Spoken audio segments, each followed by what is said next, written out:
There's a personality type so rare that most psychology textbooks don't even have a name for it. Jung encountered these individuals throughout his career, and he kept running into the same problem. Every existing category failed them. They tested as introverts but could command a room.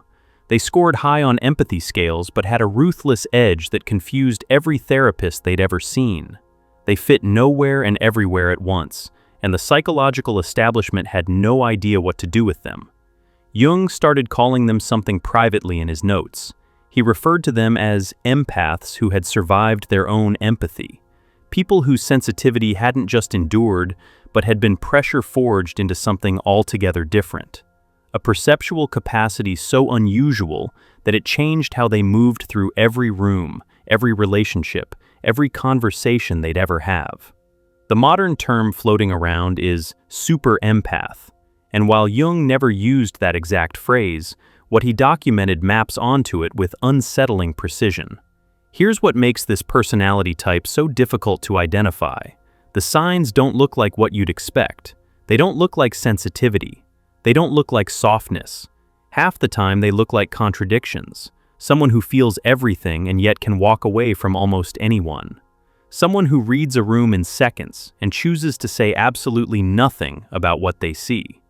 Today I'm going to walk you through the 7 signs Jung's work points to, the ones that consistently appear in this rarest type of empath, and why recognizing them might reframe everything you've assumed about who you are and how your mind actually works. The first sign is one that gets misdiagnosed constantly, and it's this: you feel what other people are going to feel before they feel it themselves. Pay attention to the distinction here because it matters. Regular empathy means you pick up on someone's sadness when they're sad. You sense anger when it's already in the room. That's emotional mirroring, and most sensitive people experience some version of it. What Jung kept noticing in this rarer type was something a full step beyond mirroring. These individuals would register an emotional shift in someone else before the person had consciously accessed the emotion. They'd sit across from a friend who was smiling and laughing and feel a wave of grief hit them. And then 3 weeks later, that friend's marriage would fall apart. They'd meet someone at a party and feel a strange unease in their chest, almost like dread. And 6 months down the road, that person would be exposed for something no one saw coming. This wasn't anxiety. This wasn't projection. Jung documented that these perceptions, when tracked over time, proved accurate at rates that defied coincidence. He theorized that these individuals were picking up on micro-signals most nervous systems filtered out, the tiny vocal fluctuation that precedes emotional collapse, the almost imperceptible shift in someone's energy when they're holding a secret they haven't yet admitted to themselves. Where most people's perceptual systems round these signals down to nothing, the super empath system amplifies them. You're receiving emotional data from a timeline that hasn't arrived yet, because the signals are already there, woven into the present moment, visible only if your nervous system is calibrated to that frequency. If you've spent your life knowing things about people before those things became apparent, and if you've learned to stop mentioning it because no one believes you or it makes them deeply uncomfortable, this is the first sign. The second sign is that you can tell when someone is lying to themselves, and this particular ability has probably cost you more relationships than you can count. Most people understand deception as one person lying to another. Someone says something false and you detect the inconsistency. That's garden-variety intuition, and plenty of people have it. What Jung observed in this personality type goes further down. These individuals perceive self-deception, the lies people tell themselves, the narratives they've constructed to avoid facing something unbearable. You'll be talking to someone who genuinely believes they're happy in their career, and you can feel the desperation leaking through the performance. You'll watch a couple interact and see, with absolute clarity, that one of them checked out emotionally years ago while still going through every motion of commitment. The people involved aren't consciously lying. They believe their own story, and you're standing there holding a perception of their reality that they don't have access to yet. Jung recognized this as a form of what he called shadow perception, the ability to see the parts of someone's psyche that they've pushed below conscious awareness. Most people can only see shadows they've already integrated in themselves, But the super empath perceives shadow material in others even when it bears no resemblance to their own repressed content. It's like having X-ray vision for psychological architecture. You see the load-bearing walls, the cracks in the foundation, the rooms that have been sealed shut. The cost of this ability is brutal. People don't thank you for seeing what they're hiding from themselves. They punish you for it. They call you judgmental, negative, too intense. They distance themselves because your presence makes their self-deception harder to maintain. You become a mirror they never asked to look into, and most people will smash the mirror before they'll face what it's reflecting. The third sign is something you've probably felt your entire life without having language for it. You've always felt significantly older than your actual age, and I don't mean mature for your age in the way adults compliment well-behaved children. I mean, you arrived in this life feeling like you'd already been through something, carrying a weight of understanding that made no sense given your actual experiences. Jung was fascinated by this phenomenon. He encountered patients who, as young children, displayed a quality of awareness that simply didn't match their developmental stage. A 6-year-old who could sense that their parents' marriage was dying. A 10-year-old who understood, without being told, that their grandmother was terrified of dying, and that all her anger was just that terror wearing a disguise. These children weren't precocious in the intellectual sense. They possessed an emotional and psychological sophistication that seemed to come from somewhere outside their lived experience. Jung connected this to his theory of the collective unconscious, the idea that certain individuals are born with unusually porous boundaries between their individual psyche and the vast reservoir of inherited human experience. Where most people arrive with those boundaries fairly solid, the super empath arrives with them thin, almost translucent, which means from the very beginning, they're processing information that most children, and most adults, never consciously encounter. You didn't just grow up in your family. You grew up feeling the weight of patterns that stretched back generations, sensing emotional currents that no one around you acknowledged, carrying knowledge you couldn't possibly explain because you had no framework for how you'd acquired it. This is why childhood felt exhausting in a way that went beyond normal difficulty. You weren't just navigating your own developmental challenges. You were processing the unmetabolized emotional material of everyone around you, and in some cases, the inherited psychological residue of people who came before you. The fourth sign shows up most clearly in how you relate to groups and crowds, and it's more specific than simply being introverted or easily overstimulated. When you're in a crowd, you don't just feel drained, you feel disoriented. Like your own signal is being jammed by dozens of competing frequencies, and you can't locate yourself in the noise. Jung described the super empath's relationship to groups as fundamentally different from the introverts. An introvert loses energy in social settings because social interaction requires effort from their nervous system. Fair enough. But the super empath loses something more disorienting. They lose their sense of self. They walk into a crowded room and within minutes they're flooded with so much emotional and psychological data from the people around them that their own internal state becomes unrecognizable.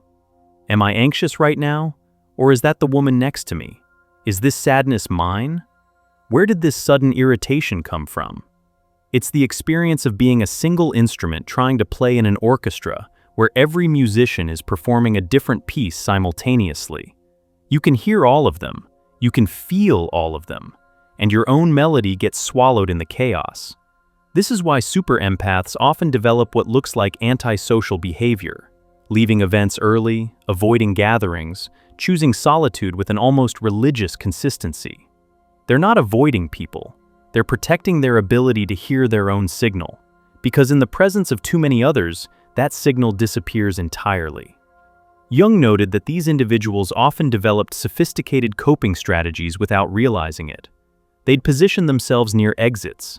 They'd find the one quiet person at a gathering and anchor to them. They'd develop sudden headaches that conveniently required them to leave. Their unconscious mind was working overtime to remove them from environments that their conscious mind kept trying to endure out of social obligation. If you've spent your life thinking something was wrong with you because crowds feel genuinely threatening to your sense of identity, not just tiring but identity dissolving, you're recognizing this sign for what it is.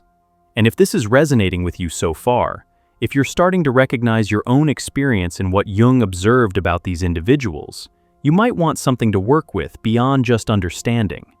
We put together a guide called True Self-Discovery, 24 reflection exercises drawn from Jung's own framework, built for exactly this kind of deep self-encounter.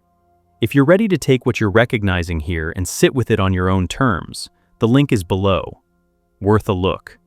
Let's keep going. The fifth sign is one that probably started happening to you before you understood why, and it still catches you off guard sometimes. People confess things to you without being asked. Strangers on planes tell you about their failing marriages. Co-workers you barely know pull you aside and unload their deepest anxieties. Friends of friends meet you once, and within an hour they're telling you things they've never told anyone. You didn't invite these confessions. You didn't ask probing questions or create some therapeutic atmosphere. You were just there, and something about your presence gave people permission to stop performing and say the real thing. Jung observed this phenomenon repeatedly in super empaths, and he found it deeply significant. He believed these individuals emanated a quality of psychological safety that most people had never encountered, the unspoken signal that you could see them already, so there was no point in pretending. Think about what that means from the other person's perspective. Most human interaction runs on performance. We show curated versions of ourselves, manage impressions, maintain facades. It's exhausting, and most people don't even realize they're doing it because everyone around them is running the same program. Then they encounter you, someone whose perceptual field cuts through performance automatically, and for the first time, the pretense feels not just unnecessary, but impossible. So they drop it. They tell the truth, sometimes more truth than they intended. Jung saw this as evidence of the super empath's unusual relationship with what he called the persona, the social mask. Most people relate to each other mask to mask, and it feels normal. The super empath relates to the person behind the mask, whether they mean to or not. And people feel this. They feel seen in a way that's simultaneously terrifying and addictive, which is why they confess, and then sometimes pull away afterward, because the vulnerability of having been genuinely seen can trigger a shame response that makes them want distance from the person who saw them. If people have been treating you like a walking confessional your entire life, and if some of those same people later became distant or strange with you because they'd revealed too much, you understand this sign from the inside. The sixth sign is a pattern that has probably confused every person who has ever tried to love you. You cycle between periods of deep, almost consuming connection and periods of total withdrawal, and the withdrawal feels as necessary as breathing. People in your life experience this as inconsistency, hot and cold, present and then gone, intimate and then unreachable. And you've probably been called everything from emotionally unavailable to manipulative because of it. But Jung recognized this cycle as something entirely functional in the super empath psychology. He described it as the psyche's natural rhythm of opening and consolidation. During periods of connection, the super empath is absorbing enormous amounts of psychological and emotional information from the people around them. They're processing multiple layers of reality simultaneously: the spoken content, the emotional undercurrents, the shadow material, the trajectory patterns. This processing requires energy on a scale that people without this perceptual capacity simply cannot comprehend. The withdrawal isn't avoidance, it's metabolization. You pull back because your psyche needs time to sort through everything it's absorbed, separate what belongs to you from what belongs to others, and return to baseline. Without this withdrawal, you'd lose yourself entirely in other people's psychological material. The cycle is your system's way of maintaining integrity, and it works, even though it bewilders everyone around you. Jung found that super empaths who tried to override this cycle, who forced themselves to remain constantly available and connected because their partners or friends demanded consistency, invariably broke down. Anxiety, depression, chronic fatigue, autoimmune flares, dissociation. The psyche demands its consolidation period, and when it doesn't get one voluntarily, it takes one involuntarily through illness or emotional collapse. The people who can stay in relationship with you long enough to understand this rhythm are rare. They learn that your withdrawal has nothing to do with them and everything to do with the maintenance your particular kind of consciousness requires. Those who can't learn this, who take your retreat personally, who demand constant access, who read your need for solitude as rejection, will always struggle to remain close to you. And you've probably already lost several relationships to this exact dynamic.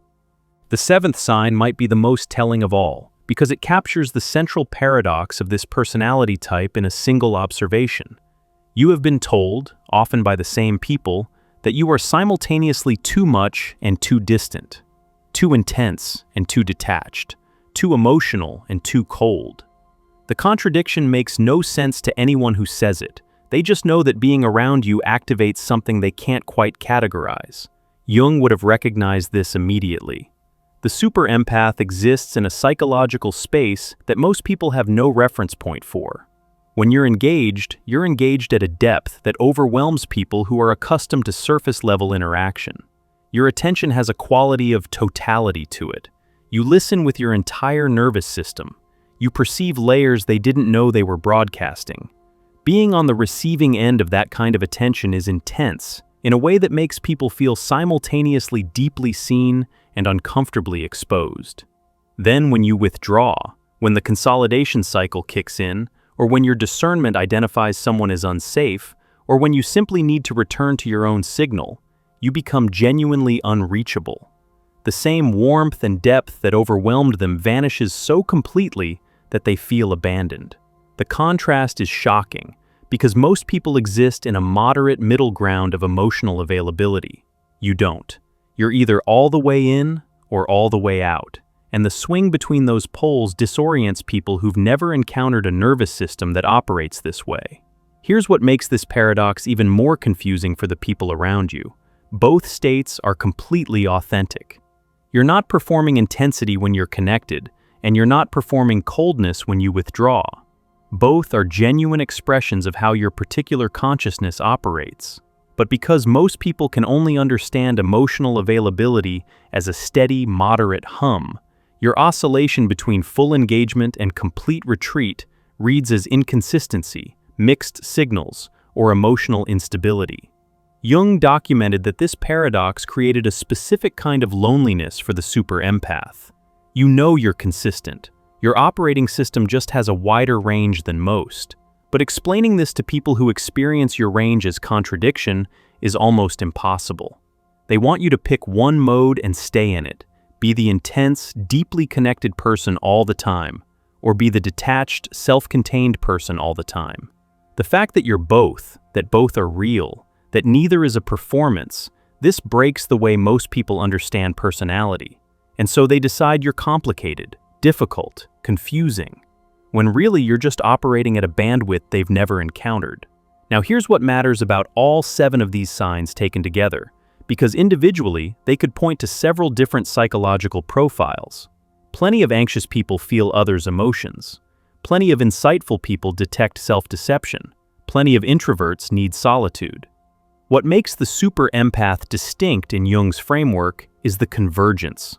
All 7 signs present simultaneously, operating as an integrated perceptual system rather than isolated traits.